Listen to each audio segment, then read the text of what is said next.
Guys, I want to make a video today and give you a little tip, a little easy way to find a vein on someone who's a very difficult IV stick. Anybody in the medical field can tell you that you don't start IVs on healthy people most of the time. A lot of the times you get people who are they're advanced in age or they have medical conditions which causes them to have just a different vascular structure than a young healthy 18-year-old that works out. So not everybody's got the big rope veins that you can see from across the room and throw your IV needle like a dart and stick into the vein. So what I have found over my time on the ambulance, I've been working on an ambulance for almost 15 years now, 10 of those as a paramedic.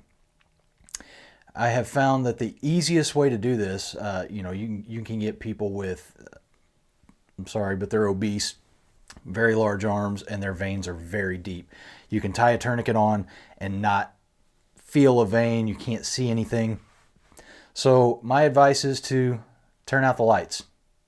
And what I mean by that is if you turn out the light and take a flashlight and stick it on their arm, then that will immediately show you the areas where you have a good vein where you can start an IV. Now there is a technique to it, and I'll kind of show you that in detail here in a second when I take this this flashlight. Let me grab it real quick. I'm going to use this Streamlight Strion to show you guys here in a second.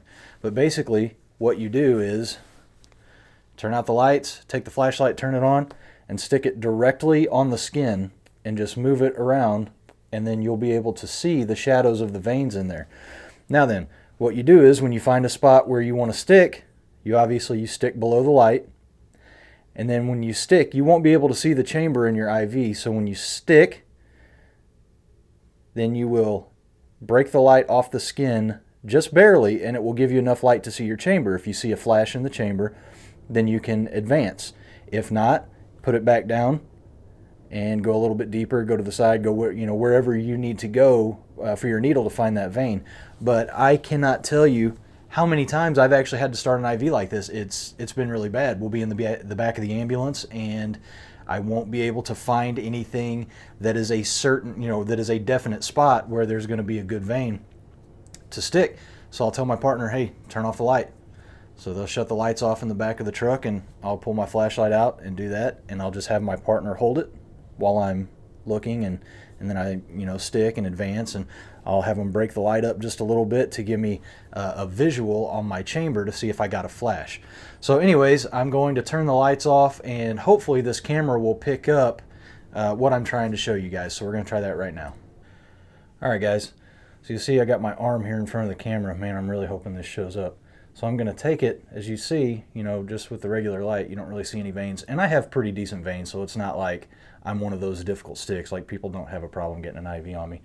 But if you'll stick that right up to the skin, if you can see there, like you can see a vein there, you can see the shadow of it on top of the light. And as you move around, you can kind of get a better understanding of being able to follow the path that those veins take in your arm. Sorry, I'm hitting the camera here. This is kind of awkward to do. But like I said, you see that vein there, right? And so you would stick it, and then after you stick, you would hold your needle in place and then break that light up just a little bit, and that will give you a visual on the chamber of your IV cath, and you will be able to see if you got flash. Flash is when the blood collects in the chamber. It lets you know that you've made entry into a vein.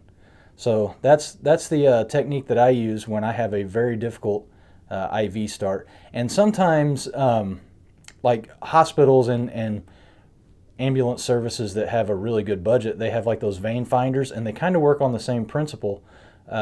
They have little lights that stick on the side of your arms, but those things are like crazy expensive, and you're likely going to have a flashlight on you anyway. So this is just a pretty easy technique that you can use to find a vein when it's a very difficult stick. All right, guys, well that was finding a vein with a light in the dark, and there is definitely a technique to it. It takes a little bit of practice, but I have personally taught this to people in class and students doing clinicals and stuff. I used to take them into a dark room and just have them one by one come up and stick a flashlight on my arm and find a vein. And I cannot tell you how many people have come back to me over the years and be like, dude, I had to use that flashlight technique the other day and it was awesome. I'd like to take credit for that. I'd like to tell you that I'm the one that invented that, but no, this was shown to me like 15 years ago when I first started working on an ambulance by an old salty paramedic who had been doing it for 30 plus years, you know. And it's just little things like that that I think really add to your toolbox of being an effective patient care provider. Not a provider in the sense of like, you know, a doctor or a nurse practitioner is considered a provider, but we do provide patient care. And I think little things like this make you more effective. So if you guys liked it, if you like those little kinds of tips and stuff, let me know, and I'll do a series on them, man. I'll think of all the little things that I've picked up over the years that have really helped me to provide more efficient patient care. All right, guys, well, I appreciate you watching. Please like, share, and subscribe. Let me know what you thought of the video. And remember, violence isn't always the answer, but sometimes it's the only answer.